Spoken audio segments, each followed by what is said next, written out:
classical singer and Alexander technique teacher, and today I'm going to talk about how to stand for a long time without pain.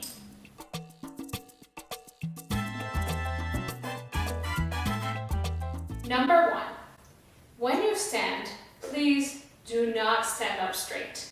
Most people, this is what they call standing up straight. And what it does is it causes an extra amount of tension in the shoulders. It makes the breath held, and also the knees tend to lock. And people think that they are doing their best when really they're getting in the way of an easier balance for themselves. So when you don't stand up straight, what's going to happen is your shoulders will come down. You will be able to release your knees and you'll be able to feel the floor. And one thing that I would add is make sure that you're breathing, because that also releases any extra tension that you might not be aware of. Number 2, let your torso be supported by your legs. A lot of people, their strategy for standing for a long time is they set their torso back and their pelvis forward. And this is not sustainable.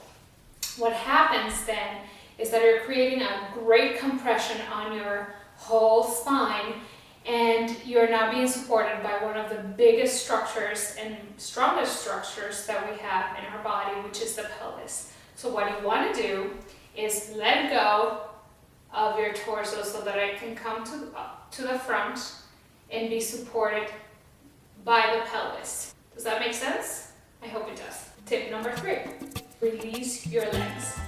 So oftentimes people don't know where their legs meet their pelvis, and it's actually the head of the femur which meets the pelvis in a shape that is like a ball socket.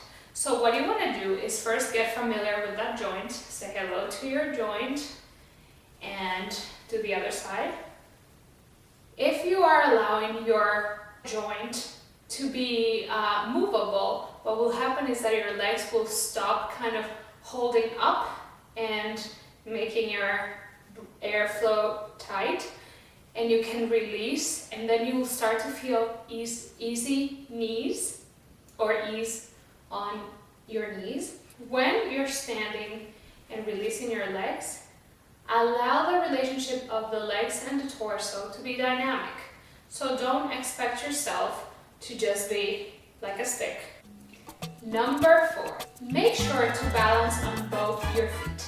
A lot of people like to kind of do the side thing or the other side thing, or they cross their arms. And what that is doing is actually cutting off some of the natural support that we have for ourselves. But make sure that if you start to get tired, you release any of those postures, and make sure that you are using the whole of your feet to actually touch the floor.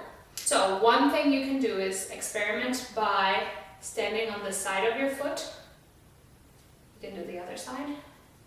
Stand on the front of your feet, so like on the balls or the toes of your feet.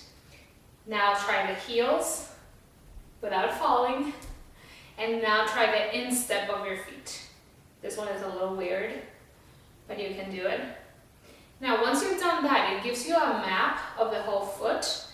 So allow your stance to use all of that space so that you can balance all of your weight on both feet rather than just favoring one side all the time, which is incorrect and will bring some pain.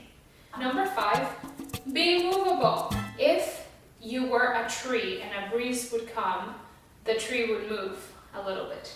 And that's sort of what I mean when I say be movable. Make sure that you're not so stuck in your standing that if a breeze comes, you're actually being knocked over. You want to be standing in a way that's supportive and balanced, so that if somebody actually runs into you, you can actually use all of yourself, of your whole body, to catch you. Okay, those are my tips for easy standing with no back pain. I hope you've enjoyed it. Make sure you watch, like, and subscribe to my channel. Bye!